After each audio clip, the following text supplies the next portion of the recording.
Sa pulsa CCTV ang pagtangay sa nagcha-charge na cellphone sa tindahan ng milk tea sa Valenzuela. Ang suspect nagpanggap na customer.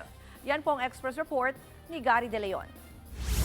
Sa kuha ng CCTV sa isang tindahan ng milk tea sa Barangay Bignay, Valenzuela City, pasado alas 6 kagabi. Makikita ang lalaking ito na tumitingin sa menu. Naghihintay naman ang tauhan ng tindahan sa order niya. Pero sumenyas muna siya ng sandali lang. Matapos ang ilang tingin sa cellphone nito, umalis na ang lalaki. Pero bumalik siya, saka hinablot ang nakacharge ng cellphone sa tindahan. Nakunan pa ang pagtakas ng sospek gamit ang bisikleta nito. Kwento ng tindera, dalawa silang bantay sa tindahan nang mangyari ang insidente. Pumasok po ako sa loob kasi po nagpabarya ako. Tapos po, yung kasama ko, naguhugas rin po siya. Then, pagbalik ko po, nakita ko na lang po na nakalaylay na po yung charger ko. Labis ang dismaya ng biktima.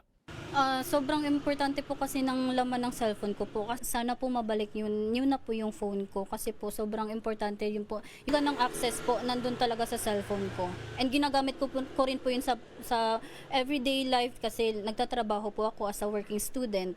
Ayon sa barangay, posibleng dayo lang ang sospek sa lugar. Hindi po namin siya mamukha ng residente namin siya. Baka ito'y taga ibang city po kung sakali. Doon po kasi sa Hulu Street, sir, boundary po siya ng Liano, Caloocan. Kaya po marami rin pong mga dayuhan sa amin sa area na yon. Patuloy ang pagtugi sa sospek na maharap sa reklamong theft.